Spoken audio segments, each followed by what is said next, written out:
تو امام بدر الدین عینی نے بتایا کہ جو 4 رکعت کے بعد امام وقفہ لیتا ہے، تھوڑی دیر کے لیے بیٹھتا ہے، جس میں ہم لوگ دعا پڑھتے ہیں تراویح کی، اس وقفے کو، اس بیٹھنے کو ایک ترویحہ کہتے ہیں۔ اور عربی میں پہلے سنگولر ہوتا ہے، پھر ڈوئل ہوتا ہے، اور اس کے بعد پلورل فارم آتی ہے۔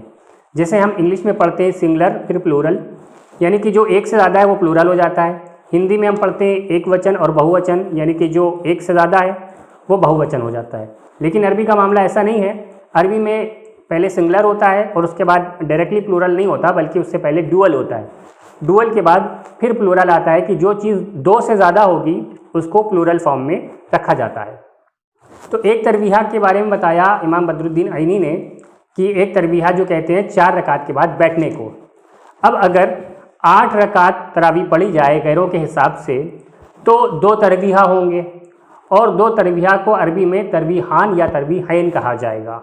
اسے تراویح کہنا جائز ہی نہیں ہوگا، کیونکہ امام بدر الدین عینی نے بتا دیا کہ جو تراویح ہے یہ جمع ہے ترویحہ کی، اور جمع کب ہوتا ہے؟ جب 2 سے زیادہ ہوتے ہیں، یعنی کہ ترویحہ جب 2 سے زیادہ ہوں گے تب اس کو تراویح کہنا جائز ہوگا۔ یعنی کہ اس حساب سے ایک ترویحہ 4 رکعت پہ ہوا، دوسرا ترویحہ 8 رکعت پر ہوا، اور تیسرا ترویحہ جب ہوگا تو 12 رکعت کم سے کم ہو جائیں گی، تب اس کو تراویح کہنا جائز ہوگا۔ 8 رکعت کو تراویح کہنا بھی اس حساب سے جائز نہیں ہے، کیونکہ اس کو ترویحان یا ترویحین کہنا پڑے گا عربی کے مطابق۔ اور یہی بات ان کے لیے پرابلم بنتی ہے، کیونکہ اگر یہ تراویح کی ڈیفینیشن کو اور اس لفظ کو مان لیں گے تو پھر ان کو یہ ماننا پڑے گا کہ تراویح کبھی بھی 8 رکعت نہیں ہو سکتی، کم سے کم اگر تراویح ہوگی تو 12 رکعت ہوگی، ورنہ اس کو تراویح کہنا ہی درست نہیں ہوگا۔ قیام اللیل کا جو ایشو ہے، میں یہ لفظ بار بار استعمال کروں گا تاکہ یہ تراویح والا لفظ پیچھے جائے، اس نے زیادہ ایمبیگوٹی کریٹ کی ہے جی۔ وہ تراویح ترویحہ سے نکلا ہے، وہ اتنے نہیں ہوتے تو اتنے ہوتے ہیں، تو پھر پلس مائنس لگا کے رزلٹ۔ اسی لیے یہ لوگ چاہتے ہیں کہ تراویح کو تراویح نہ کہا جائے، کیونکہ اگر اس لفظ پر بات ہو گئی، اس لفظ کی ڈیفینیشن سامنے آ گئی محدثین کے حوالے سے، تو پھر یہ لوگ پھنس جائیں گے اور ان کے پاس کوئی دلیل موجود نہیں ہوگی اپنی بات کو ثابت کرنے کے لیے۔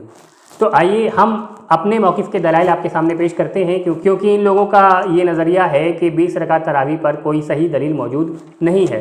تو آج کی اس ویڈیو میں ہم انشاءاللہ تعالیٰ اس پر اتنے دلائل پیش کریں گے کہ مخالفین کے پاس اس کا کوئی بھی جواب موجود نہیں ہوگا۔ دلیل نمبر 1، امام بخاری کے استاد امام ابو بکر بن ابی شیبہ اپنی کتاب مصنف ابن ابی شیبہ میں جلد نمبر 5 صفحہ نمبر 224 حدیث نمبر 7768 پر روایت نقل کرتے ہیں۔ حضرت ابو البختری سے روایت ہے کہ وہ لوگوں کو رمضان میں 5 ترویحات اور 3 وتر پڑھاتے تھے۔ تو وہ لوگوں کو رمضان میں 5 ترویحات پڑھاتے تھے، اور ایک ترویحہ ہم بتا چکے ہیں کہ 4 رکعت کے بعد بیٹھنے کو کہتے ہیں۔ تو جب 5 ترویحات ہوں گے تو اس کا مطلب 4 × 5 20۔ تو اس طرح سے 5 ترویحات کا مطلب ہوا کہ وہ لوگوں کو 20 رکعت پڑھاتے تھے۔